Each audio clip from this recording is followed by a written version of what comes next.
नाथ सभी को पीना का नमस्कार। मैं स्वागत करता हूं YouTube में मेरा फिजिक्स चैनल पीनास फिजिक्स वर्ल्ड को।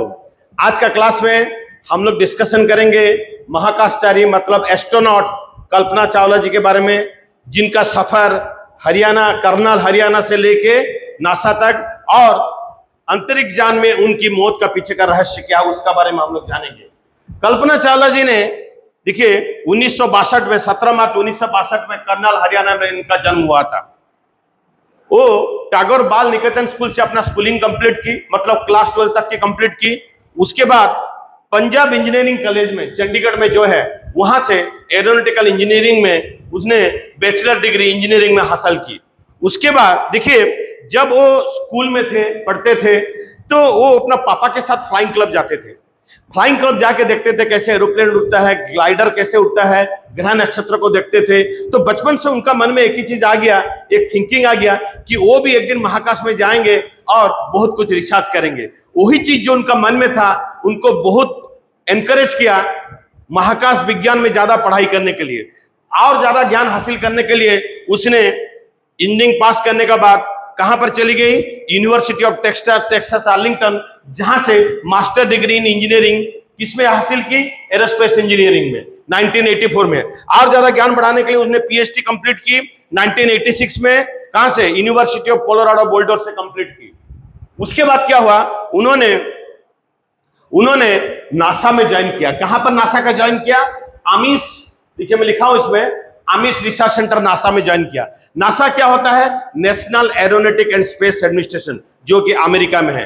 और इसी दौरान उन्होंने पायलट लाइसेंस हासिल की, मतलब पायलट को उड़ाने का ज्ञान, कैसे पायलट उड़ाया जाता है, एरोप्लेन कैसे उड़ाया जाता है, ग्लाइडर कैसे उड़ाया जाता है, ये सब का ज्ञान हासिल की। और उनका लाइसेंस भी उनको मिला उसी के लिए, ठीक है। अच्छा, उनका जो स्पेशलाइजेशन था, किसमें स्पेशलाइजेशन था? उनका स्पेशलाइजेशन था फ्लूइड डायनामिक्स ऑफ एयरक्राफ्ट। इसका मतलब ये होता है जब एरोप्लेन उड़ता है, रॉकेट उड़ता है, स्पेसशिप उड़ता है, उसका जो बिहेवियर उड़ता है, जब आकाश में उड़ता है, एयर का जो बिहेवियर है, एयर एक तो फ्लूइड है, उसका जो बिहेवियर है, ये सब मशीन के ऊपर में, उसका बारे में ज्ञान को हम लोग बोलते हैं फ्लूइड डायनामिक्स। तो उन्होंने फ्लूइड डायनामिक्स ऑफ एयरक्राफ्ट के ऊपर में ज्यादा नॉलेज हासिल की, ठीक है। देखिए उसका क्या हुआ, उन्होंने पहली बार महाकाश यात्रा की अपना मेहनत के बल से।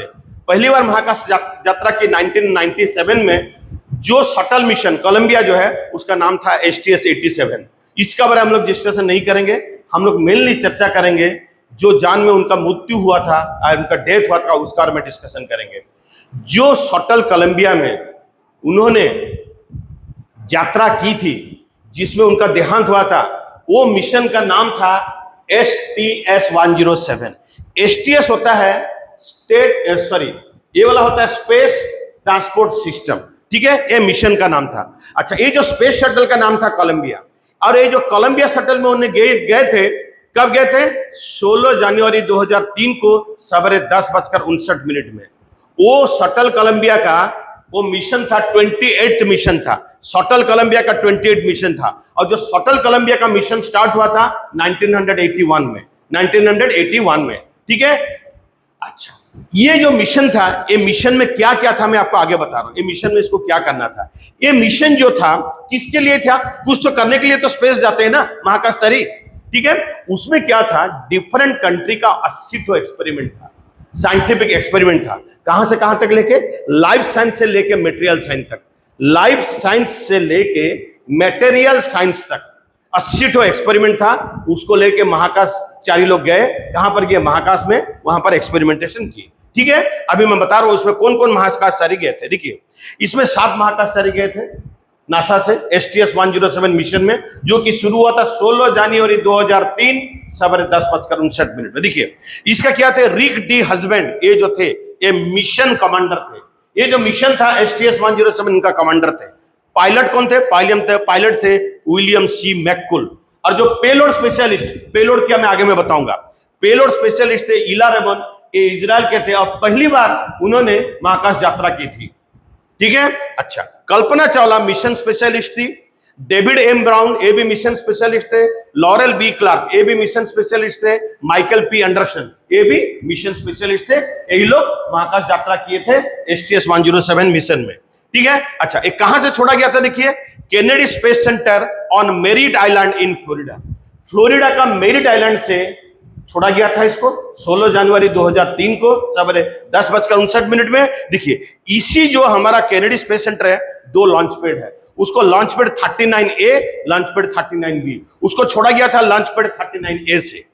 ठीक है, अभी देखिए जब छोड़ा गया तो मैं आपको थोड़ा सा स्पेसशिप के बारे में कुछ बताना चाहता हूं, थोड़ा सा मैं स्पेसशिप के बारे में कुछ बताना चाहता हूं आप लोग को। देखिए आप लोग का जानकारी के लिए मैं जितना जानता हूं आपको मैं इसके बारे में बताऊंगा। देखिए जो स्पेसशिप आप लोग इसको देख रहे हैं ना, ये जो कोलंबिया जो स्पेस शटल है, देखिए ये 2 जो रॉकेट है इसको बोलते हैं सॉलिड रॉकेट बूस्टर। एक मिनट रुक जाइए, इसको हम लोग बोलते हैं सॉलिड रॉकेट बूस्टर, इसको हम लोग बोलते हैं SRB, सॉलिड रॉकेट बूस्टर। ये 2 सॉलिड रॉकेट बूस्टर है, देखिए जिसमें सॉलिड ईंधन होता है, सॉलिड ईंधन होता है। इसको बोलते हैं एक्सटर्नल टैंक, ईटी। ईटी का मतलब होता है एक्सटर्नल टैंक। और ये जो चीज है, मेन चीज जिसको लेकर जहां पर रख के एक्सपेरिमेंटेशन होता है, उसका नाम है ऑर्बिटर। इसका नाम क्या है? ऑर्बिटर। ठीक है, यही ऑर्बिट में घूमेगा अर्थ का चारों तरफ। ठीक है, देखिए कब छोड़ा गया था? 16 जनवरी 2003 सवेरे 10:59 में। देख लीजिए, देखिए अभी ये उड़ान भर रहा है, मैं आपको एक ग्राफिक्स के माध्यम में दिखाऊंगा। देखिए उड़ान भर रहा है, उड़ान में देखिए क्या है, ये जो सॉलिड रॉकेट बूस्टर 2 आप लोग देख रहे हैं ना, देखिए यहां से ईंधन जलने के बाद गैस का फॉर्म में निकलता है। और ये जो एक्सटर्नल टैंक है, ये एक्सटर्नल टैंक में लिक्विड फ्यूल होता है। क्या क्या लिक्विड फ्यूल? ये होता है लिक्विड ऑक्सीजन और लिक्विड हाइड्रोजन। क्यों इसमें लिक्विड ऑक्सीजन लिक्विड हाइड्रोजन रखा जाता है? ये जो लिक्विड ऑक्सीजन और लिक्विड हाइड्रोजन जो ईंधन है, वो क्या करता है? ये ऑर्बिटर को देता है। ये ऑर्बिटर को देखिए 3 मेन इंजन है, 3 मेन इंजन है। ये 3 मेन इंजन से भी क्या होता है? ईंधन जलता है, गैस का रूप में नीचे निकलता है। जब ये सब गैस निकलता है जलने का बाद, जब नीचे बहुत जोर से निकलता है, उसको रॉकेट को ऊपर धक्का देता है और रॉकेट ऊपर चलने लगता है। आप लोग बैलून फूंक के देखे होंगे, एक बैलून को फूंक दीजिए, ऐसे पकड़िए, छोड़ दीजिए, जब हवा नीचे जाएगा बैलून ऊपर उड़ जाता है। सेम प्रिंसिपल, ये Newton third law of motion है। ठीक है, इसी तरह ये ऊपर उठता है। देखिए कैसे ऊपर उठता है, ग्राफिक से दिखा रहा हूं। देखिए एक ग्राफिक से आपको दिखा रहा हूं, देखिए ग्राफिक से कैसे ऊपर उठ रहा है। देखिए जैसे रॉकेट फायर हो गया, देखिए 3 जो इसका इंजन है, देखिए 3 जो इंजन है, मेन इंजन आपको बताया। और सॉलिड, देखिए जो सॉलिड रॉकेट बूस्टर है, इसका इंजन देख लीजिए, इसका इंजन से भी जा रहा है और अभी आराम से ऊपर उठ जाएगा। 16 जनवरी 2003 सवेरे 10:59 में छोड़ा गया था। इसको देख लीजिए सब कोई।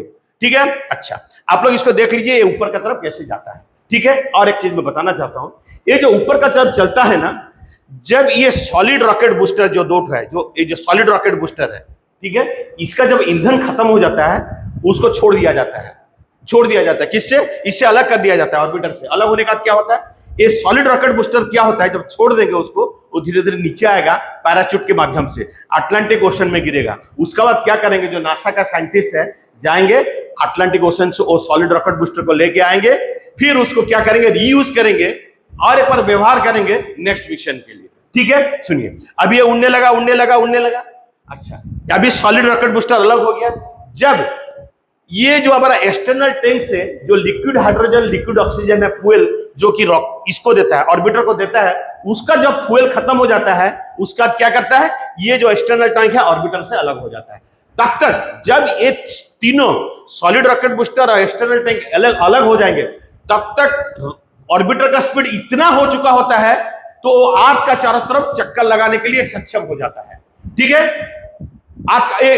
मैं स्पेस शटल के बारे में एक अलग से वीडियो बनाऊंगा ज्ञान देने के लिए, बट इस कल्पना चावला जी का जो मैटर में आज जो हम डिस्कशन करेंगे, उसमें वो ज्ञान मैं नहीं दे रहा हूं। ठीक है, अभी सुनिए, अभी देखिए अर्थ का तरफ कैसे घूम रहा था और कितना दूर में घूम रहा था, मैं आपको बता रहा हूं। अर्थ का तरफ चारों तरफ कैसे घूम रहा था, देखिए अर्थ अपना एक्सिस का चारों तरफ घूमता है। देख लीजिए, अर्थ अपना एक्सिस का चारों तरफ घूमता है।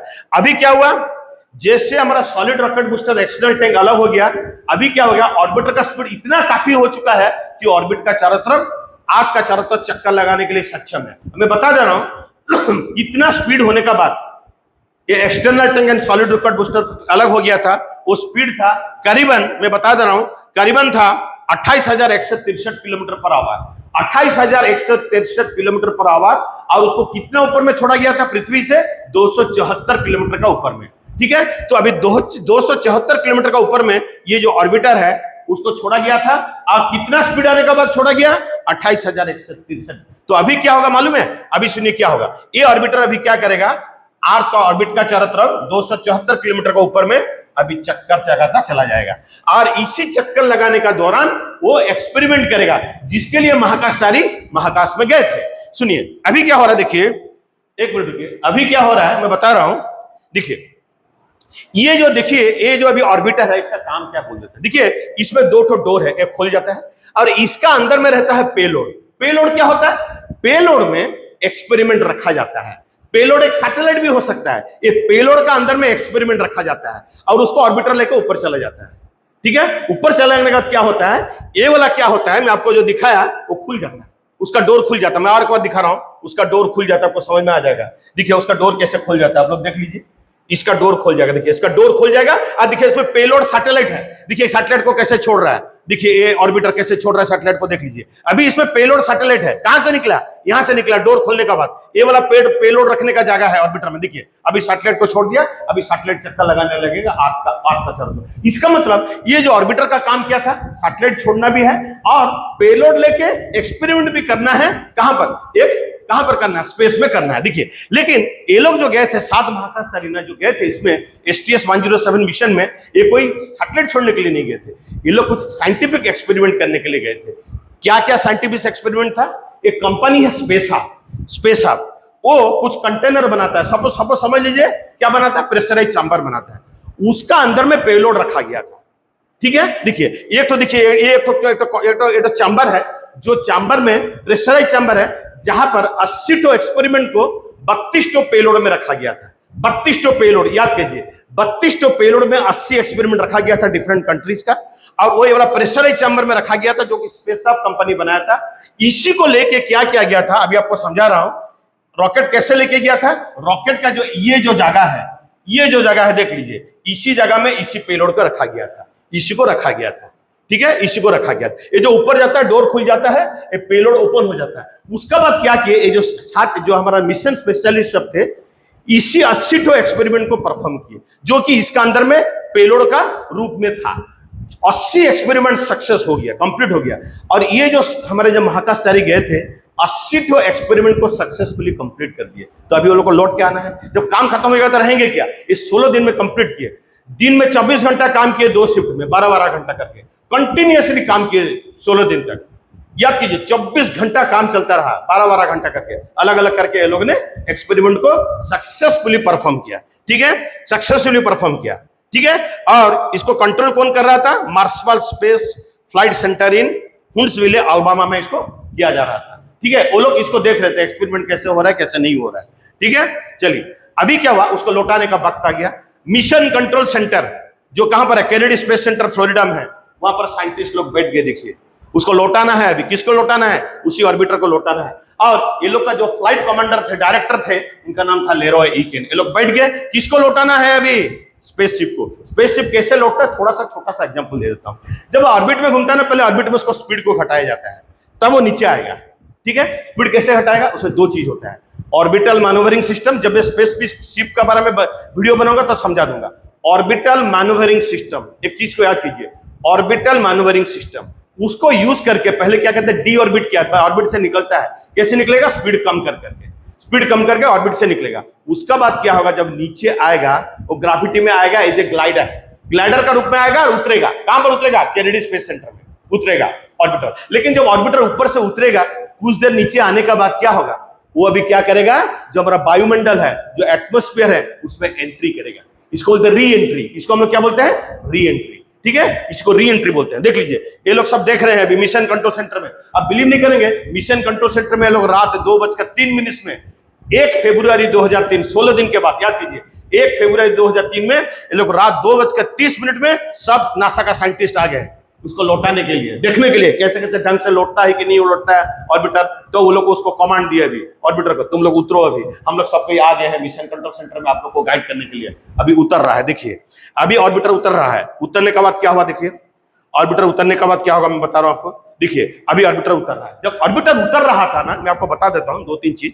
जब ऑर्बिटर उतर रहा था करीबन 8:54 में, याद रखिए 8:54, 1 फरवरी 2003 को जो लोड रहा था उसका जो लेफ्ट विंग है, ठीक है, जो पंख है, बाएं पंख है ऑर्बिटर का, ये वाला देखिए ऑर्बिटर का जो बाएं पंख है, उसका टेम्परेचर मॉनिटरिंग सिस्टम फेल हो गया और टायर प्रेशर मॉनिटरिंग सिस्टम भी फेल हो गया। मतलब जो मिशन कंट्रोल सेंटर में जो साइंटिस्ट है, नासा के साइंटिस्ट, उन लोगों को मिला नहीं वो वाला डाटा। टेम्परेचर सेंसर का डाटा मिला नहीं, कितना टेम्परेचर है उसका लेफ्ट विंग में। टायर प्रेशर मॉनिटरिंग सिस्टम वो भी फेल हो गया। 8:54 में 8:59 में ये लोग कम्युनिकेशन करने के लिए कोशिश किए, किसके साथ? वो ऑर्बिटर के साथ, ठीक है, उनका जो मिशन, उसका जो मिशन कमांडर थे रिक डी हजबेंड के साथ। बट कुछ टुकड़ा टुकड़ा वॉइस है, समझ में नहीं आया। उसका सवेरे 9 बजे करीब ये एक्सप्लोड हो गया, स्पेस में एक्सप्लोड हो गया, जिसको देखे टेक्सास वासी देखे। और करीबन 16 मिनट के बाद उतरने वाला था। कहां पर उतरने वाला था? केनेडी स्पेस सेंटर में, ठीक है, हमारा स्पेस साइंटिस्ट लोग को या हमारा एस्ट्रोनॉट लोग को उतरना था, ठीक है। उसका तो एक्सप्लोड होके फट गया और जितना 7 महाकाशचारी थे मर गए थे। तो अभी क्या हुआ, अमेरिकन गवर्नमेंट एक इन्वेस्टिगेशन बोर्ड बनाया जिसका नाम था Columbia accident investigation board, CAIB। उसे 7 महीना तक अपना इन्वेस्टिगेशन किया, छोटा छोटा टुकड़ा लेके। 87,000 टुकड़ा उसने कलेक्ट किया, जहां जब फैल के गिर गया था चारों तरफ। 87,000 टुकड़ा लोग कलेक्ट करके देखे क्या हुआ था इसके साथ। आप बिलीव नहीं करेंगे क्या हुआ था। देखिए कैसे 7 महाकाशचारी का मृत्यु हुआ था, मैं आपको बता दे रहा हूं, ठीक है। जब लोग पूरा इन्वेस्टिगेशन किए तो वो लोग को क्या पता चला, मैं आपको बोल रहा हूं क्या पता चला, अभी समझ में आएगा आप लोग को।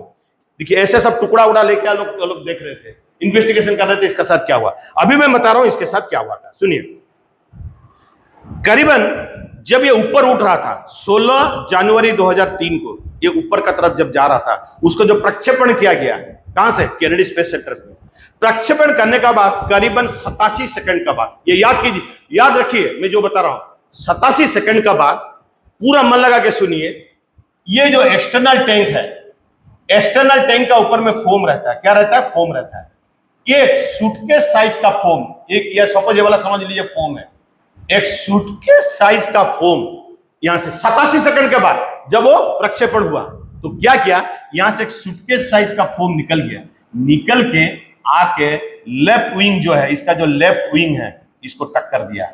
मालूम उस टाइम कितना स्पीड था? रिलेटिव स्पीड था करीबन 900 kilometre per hour, relative speed था। तो सोचिए उसी relative speed 900 kilometre per hour में एक सूटकेस साइज का फोम एक्सटर्नल टैंक से निकल के आके किस में टकराया?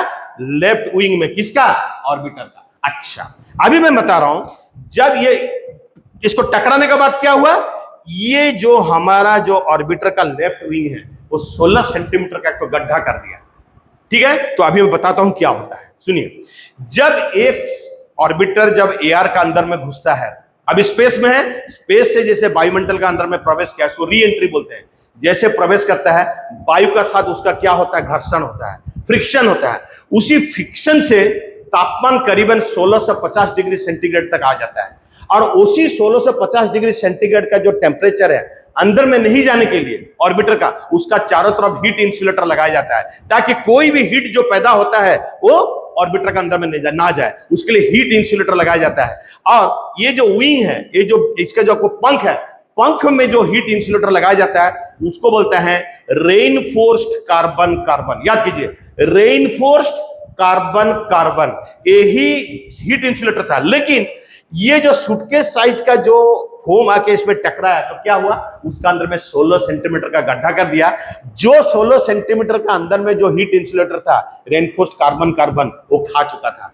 जैसे वो वायुमंडल में प्रवेश करता है, देख लीजिए, जैसे अभी यहां पर क्या हो गया है, यहां पर एक होल हो गया, देख लीजिए 16 सेंटीमीटर का एक होल हो चुका है, ठीक है। जब ये वायुमंडल में प्रवेश किया, वायु ऐसे चलने लगा, देख लीजिए ऐसे वायु चलने लगा, वायुमंडल में प्रवेश स्टार्ट हो गया। ये वायु के चलने के चलते जो घर्षण पैदा हुआ करीबन 1650 डिग्री सेंटीग्रेड तक टेम्परेचर आ जाता है वो वायु का। अभी क्या हुआ, इसमें होल हो गया।